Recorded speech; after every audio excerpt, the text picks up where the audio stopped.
Olá, pessoal, tudo bem? Estamos começando mais um programa Cena Legislativa, o seu videocast semanal de debates que realmente importam na arena legislativa, política.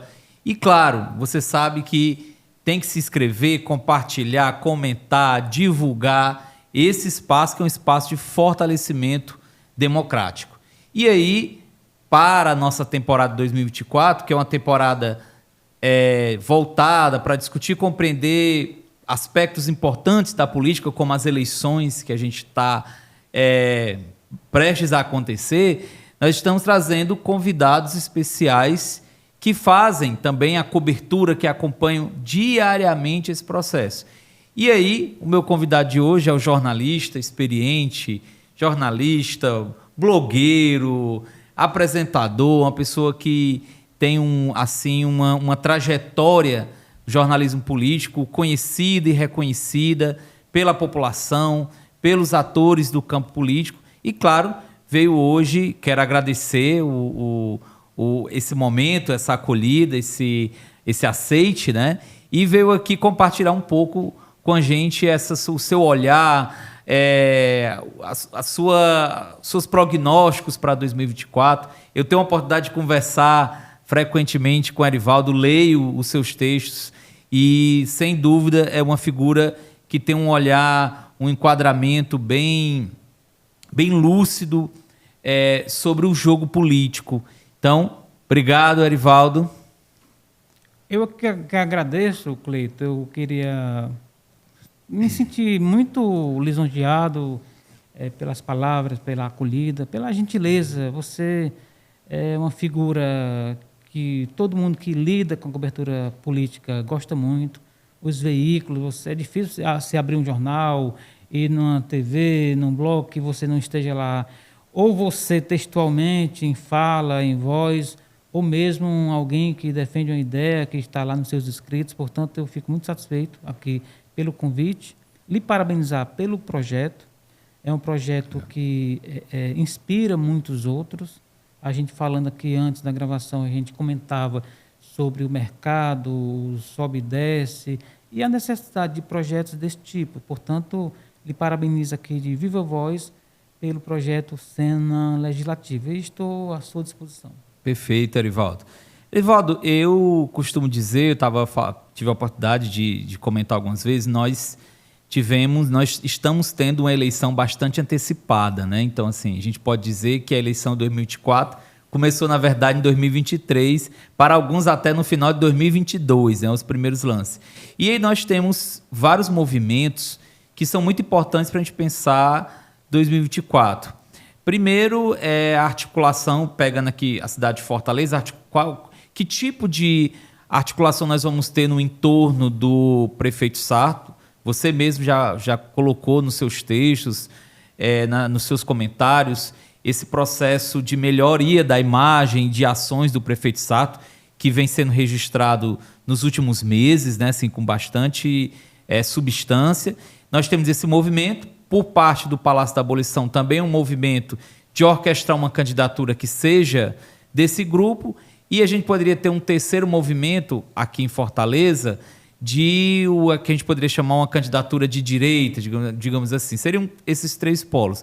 Como é que você vê hoje? A gente sabe que tem vários meses aí para a campanha e os partidos ainda estão iniciando articulações, a gente está começando a ver as pesquisas, né? Como é que você vê, Erivaldo, o posicionamento de cada um desses atores? Do prefeito, do grupo do Palácio da Abolição, vou chamar assim, né, porque tem várias figuras, e do grupo da direita. Como é que esses atores estão se posicionando a preço de hoje? Eu diria, Cleiton, que é uma disputa totalmente em aberto, totalmente. Isso aí é algo que, na média geral dos analistas, é o que se coloca, né? E quando eu digo em aberto, eu estou falando de 2 turnos. Eu estou falando de um alinhamento de trincheira ali para o primeiro turno, nesses 3 grupos, né, de quem você falou agora. E esses 3 grupos, ele tem subdivisões. Então, olha a complexidade. No grupo do Palácio, não está certo embora muita gente, a cúpula esteja fazendo força, o Palácio da Abolição, não está dito que vai ser o Evandro Leitão, embora os ventos da biruta do aeroporto, nesse momento, né, apontem para ele. Né? Você tem na direita, ultradireita, você tem uma subdivisão desse grupo, se você for citar Capitão Wagner, André Fernandes, Carmelo Neto, etc. E eu diria que até no grupo da prefeitura, porque é governo, mas ninguém sabe o que pode acontecer quando você coloca aí essa observação que eu fiz, de que a imagem da gestão e do prefeito está melhorando. Isso tem um efeito catalisador. É muito provável que outros personagens cheguem para fortalecer esse grupo da prefeitura. A gente fica sabendo aqui e ali que há costuras em Brasília feitas por pessoas de peso que podem surpreender até março, né, para dar um reforço no grupo do prefeito José Sarto, o que poderá fazer com que haja uma engorda dessa imagem. Mas pode acontecer o contrário. Se as próximas pesquisas não consolidarem o que a gente chama de expectativa do poder, é muito provável que haja um efeito contrário, né, de que o que poderia ser uma gestão competitiva enquanto projeto de reeleição pode ser algo que fique pelo caminho, de forma que, repetindo, tanto no Palácio da Abolição, onde você tem Evandro Leitão, você tem forças no entorno da ex-prefeita Luiziane, você tem uma direita dividida, você tem um paço municipal que depende aí desse sobe e desce, principalmente da entrega de resultados. Então, você está falando, efetivamente, de um grid de largada que você não sabe quem vai aguentar a terceira curva. Erivaldo, e o papel do Capitão Wagner? A gente viu que o Capitão Wagner, agora, né, nos últimos anos, ele entrou nessa perspectiva de ser secretário de saúde de Maracanaú, visando um reposicionamento da sua imagem. A ideia é trazer para a figura pública, política do Capitão Wagner alguém que possa ser uma liderança para além do movimento dos policiais, né? Que possa falar... E aí ele escolheu a pasta da saúde, que é uma pasta que tem capilaridade. E aí eu coloco essa questão para você. Já te trazendo a provocação que você fez recentemente. Isso é o suficiente para o Capitão Wagner se viabilizar uma nova candidatura, mais uma candidatura à Prefeitura de Fortaleza? E que seria ou será a terceira para a Prefeitura de Fortaleza. O que acaba sendo ruim porque você tem o recall dele, né, que ganhou em Fortaleza para governador, que são eleições diferentes, mas você tem um recall ruim, que é o fato de ele ir para a terceira disputa. Aí eu até coloco nesse texto que você fez referência aquela história de que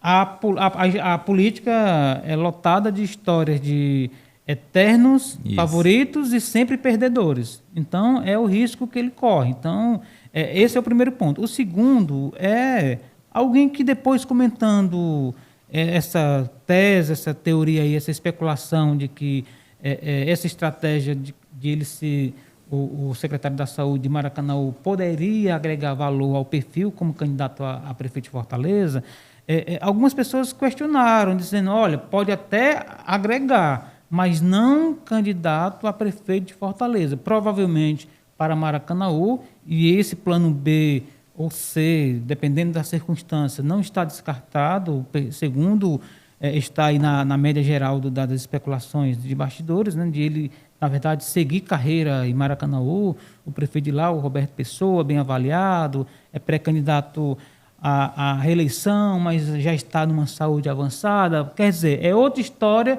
mas o Capitão Wagner é um personagem desse jogo. Né? Mas trazendo para Fortaleza, o que eu colhi dessa provocação que a gente fez é de que provavelmente ele agregue valor no perfil dele, mas em Maracanaú, em Fortaleza, é muito provável... A história é outra. A história é outra, a não ser que haja uma força de campanha, de comunicação, de mídia, para provar por A mais B que ele foi um competentíssimo secretário da Saúde, que a saúde de Fortaleza, que é um dos pontos complicados da gestão Sarto, né, terá um olhar de alguém que fez com bons resultados. É uma ginástica, né? Mas assim, não é algo dado, não é algo, Cleiton, automático. Isso. Você dizer assim, bom, sou secretário da Saúde de Maracanaú, agora vota em mim porque a saúde de Fortaleza vai ser a melhor. Não é assim, não é assim. Perfeito. Aí, Erivaldo, pensando nessas figuras importantes, vamos trazer aqui para a mesa o Cid Gomes. O Cid fez e faz todo esse movimento, fez, né?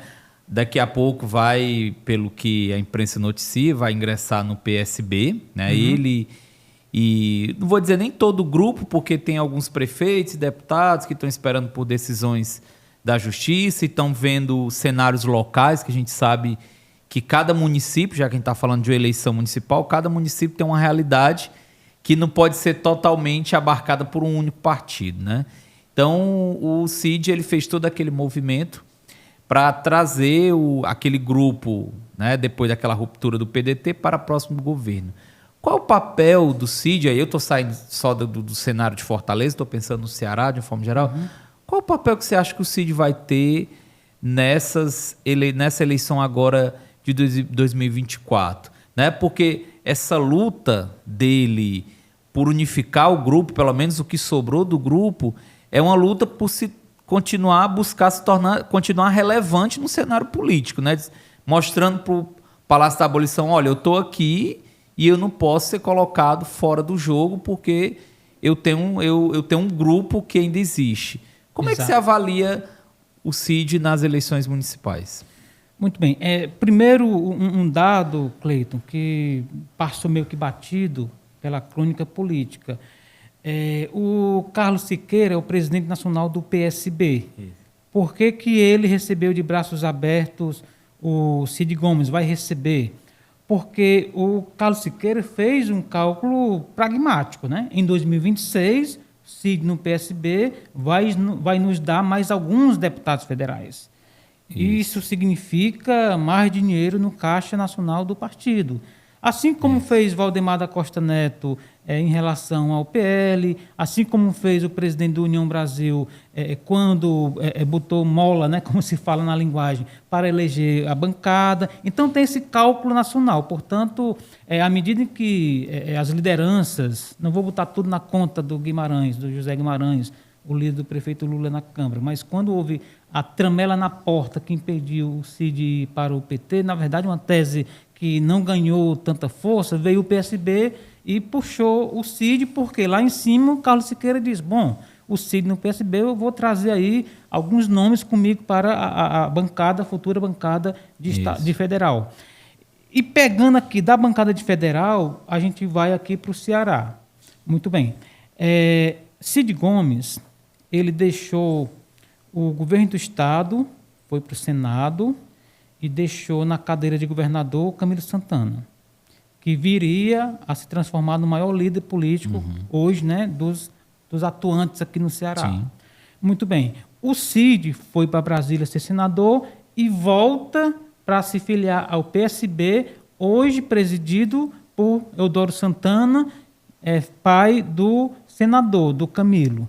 Então, olha a diferença de como o Cid deixou o governo para ir para Brasília ser senador e como que ele está voltando para o PSB, que de fato Sim. ele já foi filiado, né? Então, é uma situação totalmente diferente, né? Ele vai ser presidido pelo pai do seu ex-chefiado político, né? Porque o Camilo já foi chefiado de Cid Gomes. Então, essa relação não é das mais fáceis. Por quê? Porque o Eumano deve a eleição dele à onda Lula e à força de Camilo Santana. Onde estava Cid Gomes na eleição em primeiro turno de Eumano de Freitas? Se balançando numa rede na serra, lá no norte do estado, né? Então, isso entra na contabilidade. Isso. Né? Então, assim, a Serra da Meruoca estava lá, com o Cid, até chegou a vazar uma foto, né? naquela saída sabática dele e tal. Isso no primeiro turno. Há quem diga que ele não calculava que o Elmano seria eleito no primeiro turno, esperava um segundo para vir ajudar a eleger, mas isso aí ninguém pode contar uma história que não aconteceu. A gente conta do que aconteceu. Então, assim, tudo resumido, tudo contado e considerado, Cleiton, eu diria que o Cid ele volta para tentar reconstruir, reagregar em torno de si os seus liderados, e ele tem liderança, sim, dezenas de prefeitos, alguns deputados estaduais, alguns deputados federais. Eu estou dizendo alguns porque você sabe como é na hora de fechar uma chapa para deputado. Isso. Nem todo mundo quer ir porque vai morrer politicamente, porque vai muita gente que tem muito mais voto. Aí o cara que tem um mandato hoje, ele vai com gente que tem mais voto, ele vai ficar na terceira folha do TRE entre os suplentes. Então, quem é que quer isso? Né? Você não vai para um partido onde tem muitos candidatos fortes. Então, por isso que eu digo que alguns deputados estaduais e alguns federais deverão segui-lo, além de talvez aí uns 25 a 30 prefeitos. Né? Isso é um capital político? É. Mas se você for botar na balança de como Cid Gomes entregou o governo do Estado ao Camilo, e de como ele vai tentar refazer essa trajetória, aí, amigo, aí dá uma distância grande. E outro detalhe, o José Nobre Guimarães pulo de 10 ser o candidato ao Senado em 2026. Né? No bolo ali, no Arco de Aliança, que é gigantesco, o próprio Cid, uma vez, há muito tempo, ele falando da Prefeitura de Sobral, ele disse assim, são parentes. O meu arco de aliança em Sobral é tão grande que já está quase uma circunferência. Então, é mais ou menos o que tem hoje no governo Elmano. Né? Então, é muita gente brigando pela segunda vaga para o Senado, que são 2, né, e 26. Né? Se você contar que uma é do Guimarães, outra vai ser do Cid, vai ser da Augusta, vai ser do Eunício, vai ser de alguém que esteja nesse bolo aqui para disputa pela Prefeitura de Fortaleza? Não sei. O que é que você acha que a Luiziane quer, força na barra? Será que vai ser o Evandro mesmo? Né? O que é que estão contando para 2026? Então, isso entra dentro do cálculo. Né? De forma que, voltando ao Cid, além de ele ter desidratado nos últimos anos, né? A relação entre ele e o Elmano não é a relação entre ele e o Camilo. Claro. Entende? Sim. Porque o Elmano deve, assim, falando de uma forma rápida, né? Não que deva, mas as pessoas votaram no Elmano, etc, etc. Mas eu digo assim, que a relação pessoal e política, o débito político, digamos assim, a gratidão que o Elmano tem é com o Lula e com o Camilo. O Cid, ele pega a senha e espera a vez dele para entrar na sala. Sim. Então, eu acho que é mais ou menos por aí que o jogo vai ser jogado. E aí, aproveitando que você está falando do Elmano, eu vou pegar aqui um gancho.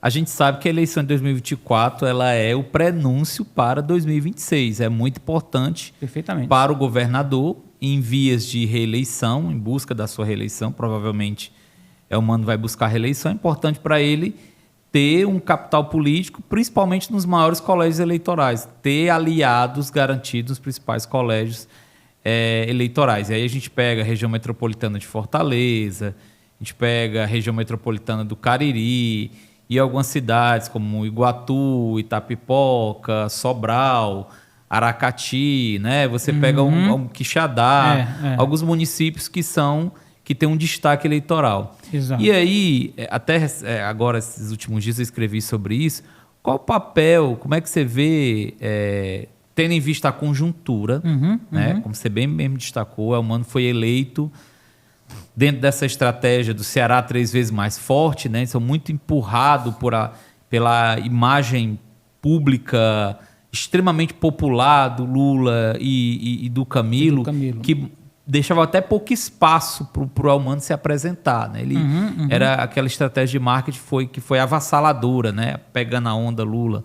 Então, assim, Qual a margem que você acha, Erivaldo, que o Elmano vai ter para influenciar, né, diretamente, porque a gente sabe que o estado do Ceará é um estado pobre, então quando essas candidaturas elas têm dentro dos prazos eleitorais, então quando elas têm apoio do governo, acaba que, de certa forma, destravando projetos, obras.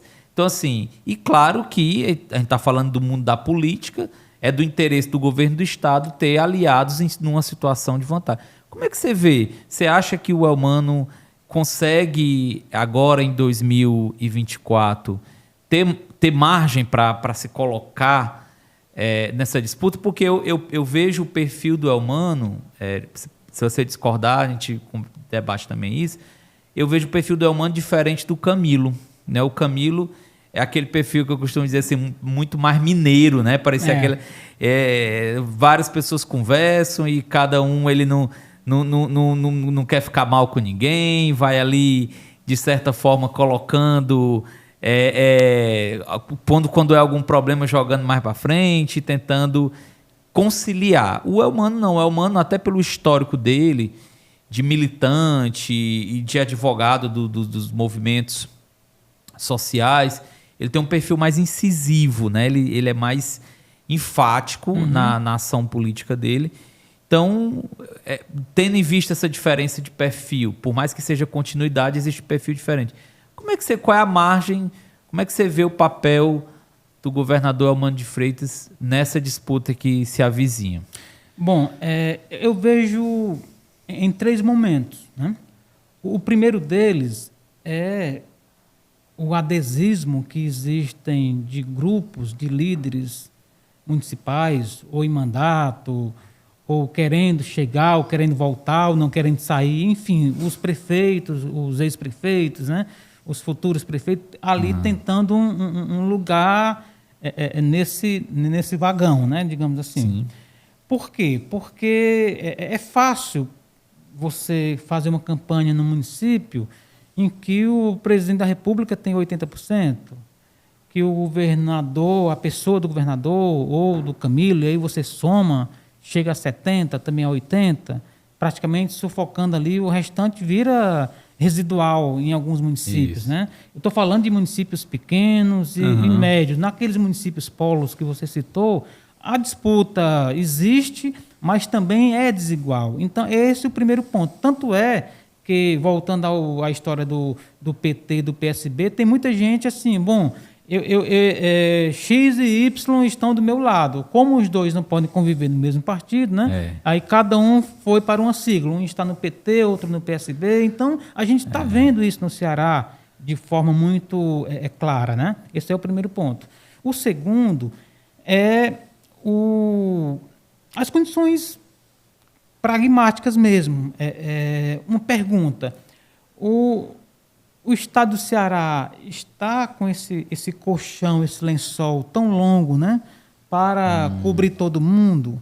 Como é que está o caixa do estado, do ponto de vista macro, do ponto de vista fiscal, do ponto de vista orçamentário? Existe aí um esforço para dar conta disso, porque a política exige não só acenos, exige projetos, convênios, obras. Então, isso vai ser eu não diria um obstáculo, vai ser um desafio que a equipe do governo Elmano vai ter de fazer nos próximos meses para sinalizar de forma concreta, porque houve isso na eleição de 2022, houve muita choradeira meses depois, porque a coisa não saiu do papel. E agora algumas promessas estão sendo reeditadas. É difícil você me prometer de novo se você não honrou com o que prometeu anteriormente. Isso aí é colocado no papel, porque você tem que dobrar a aposta. Esse é o segundo ponto. E o terceiro ponto é um paralelo, embora de perfis diferentes, o Elmano e o Camilo. Vale a gente lembrar o seguinte, Cleito. No primeiro governo do Camilo Santana, era um governo meio amorfo, sem cheiro, sem gosto, aquela coisa ali meio... Eu lembro que houve um corte ali temporal quando o Maia Júnior entrou para ser um supersecretário, aí deu um choque de gestão, além de outros fatores, a coisa começou a acontecer. Claro, governo adverso, Bolsonaro, veio a pandemia, mas de qualquer forma, você tem um Camilo chegando no segundo mandato, já meio que descolado da figura do Cid Gomes. Isso. Ele já tinha uma autonomia administrativa, uma autonomia de orçamento, política. Lá na Assembleia fez lá a sucessão na mesa, embora com alguns barulhos, de forma que o perfil de Eumano é diferente, mas eu acredito que ele superando esses desafios de acomodar os grupos políticos para essa eleição e tentando e conseguindo entregar o mínimo, né, dessas tratativas que estão sendo feitas, eu acredito que ele tem tudo para entregar, digamos assim, que eu digo assim, ter no seu mapa de apoiadores, de prefeitos, um bom resultado para muito além do que o próprio PT já tem, que deve chegar às eleições de 2024 com a maioria dos prefeitos. Né? Perfeito. Aqui a conversa está muito boa, a gente tem tema para debater aqui por horas, mas o nosso tempo já está reduzido, chegando ao fim. Quero agradecer ao meu amigo, o jornalista Erivaldo Carvalho, pelas observações, pelos comentários, pelo olhar sempre atento, lúcido e cirúrgico sobre o cenário político. Obrigado novamente, Erivaldo, pela vinda, pela discussão. Quero contar com você novamente em outros programas e outras discussões. Já tive a honra de participar também do seu programa, que é sempre muito assistido e você também é muito lido. Por isso que você recebe esses feedbacks, né, assim, quando você escreve, porque as pessoas leem e gostam dos seus textos, eu penso, porque esse olhar buscando se afastar daquela loucura apaixonada da política, né, que às vezes acaba criando zonas de cinzentas que dificultam a nossa compreensão. É verdade. Pois, muito obrigado mais uma vez, Cleiton. Só para agradecer, estou à disposição sempre que você tiver como me receber, eu que me convido, gostaria de estar aqui outra vez. E, mais uma vez, parabéns pelo projeto. Falei no início, vou finalizar dizendo isso, que o Ceará e o Brasil precisa de ambientes como esses, né? Mais arejados, mais ecléticos e mais ricos intelectualmente, tanto que liderado por você, pela sua boa equipe. Portanto, parabéns. Eu espero que mais projetos do tipo como Cena Legislativa surjam aqui no Ceará. Eu acho que a política vai ganhar com certeza. Perfeito. Obrigado, gente. Esse foi mais um episódio do nosso Cena Legislativa. Vejo você no nosso próximo programa.